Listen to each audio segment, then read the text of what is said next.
Here's your WNEM TV5 news update. Good evening, everyone. I'm Meg McLeod. Here's a quick look at the stories we're following tonight. Governor Whitmer says the state is changing its current epidemic order, both tightening and loosening restrictions. There were 315 outbreaks associated with Michigan sports teams in January and February, prompting the state to make changes to the epidemic order to help curb the spread.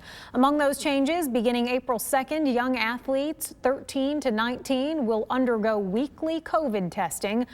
And some of the changes are actually going to be loosening restrictions. Starting Monday, certain outdoor arenas and stadiums can seat 20% of their capacity with an infection control plan in place. The order also allows people to go unmasked at residential gatherings if everyone in attendance has been fully vaccinated, which aligns with recent guidance from the CDC. The most critical thing you can do to help Michigan get back to normal is to get vaccinated. That means as soon as you're eligible, sign up to get your shot. The governor says if we keep ramping up vaccinations, we'll be able to celebrate Independence Day. To a developing story, a shooting has left a woman dead and her young grandson witnessed the aftermath. It happened early today on Hadley Street on Saginaw's east side. The victim, 51-year-old Avell Mack, and investigators tell TV5 the shooting was the result of a domestic situation. The suspect is in jail, but they worry about the grandson. Probably going to, be a long road recovery with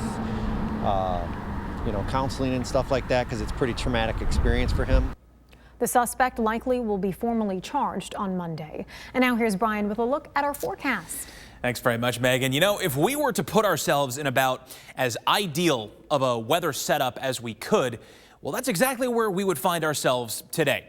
High pressure, big dome of it, parked right over Lake Michigan, setting up shop over the Great Lakes, and really not poised to go much of anywhere through the upcoming weekend. So at least during the day on our Friday, you could see the end result here. It was sunshine all the way from New England, back through the Great Lakes, lower Ohio Valley, and back into the central United States. And this high is just going to make very gradual progress off toward the east over the better part of the next 2 to 3 days. Conveniently timed, as it turns out, for the start of spring as we head on into our Saturday. So that's going to mean sunshine throughout the upcoming weekend, and as an added bonus, our temperatures are going to continue to climb.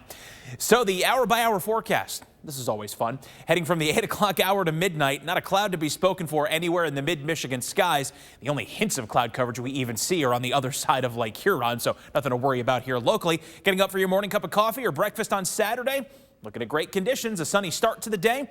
Stays that way on into lunchtime. Tomorrow afternoon and evening, here's 4 o'clock. Looking at tons and tons of sunshine. Skies are going to stay clear as we head throughout tomorrow night. And we're going to do this all over again as we look ahead to our Sunday. For tonight, 23 is your overnight low temp. Clear and a bit cold, but at least the wind's not really much of a factor. So out of the south at only 3 to 6 miles per hour, really nothing in the way of major wind chills. And then by the time you get up tomorrow morning, in fact, it's already going to be spring, because spring officially kicks in when we hit the vernal equinox at 5:37 a.m. on Saturday morning. And it's going to be a beautiful start, to say the least. Nothing but sunshine, high temperatures getting back into the upper 50s, maybe even a few spots. I think closer to the Flint metro area, getting closer to 60 degrees. We'll have a south-southwest wind coming in at 5 to 10 miles per hour as well. As far as the start of spring goes, that's pretty darn good, and it's going to get even better. Mostly sunny skies on Sunday, 62 the high. Mid-60s on Monday with partly cloudy skies. Dry until the evening hours on Tuesday when our next chance of rain comes in, but still a high of 63. And even with periods of rain on Wednesday, highs will still manage 60 degrees. Beyond that, an ever so subtle cool down for Thursday and Friday, but high temps still staying on the mild side in the middle to upper 50s. Remember to tune into WNEM TV5 on air and online 24/7 for the latest news, weather, and information.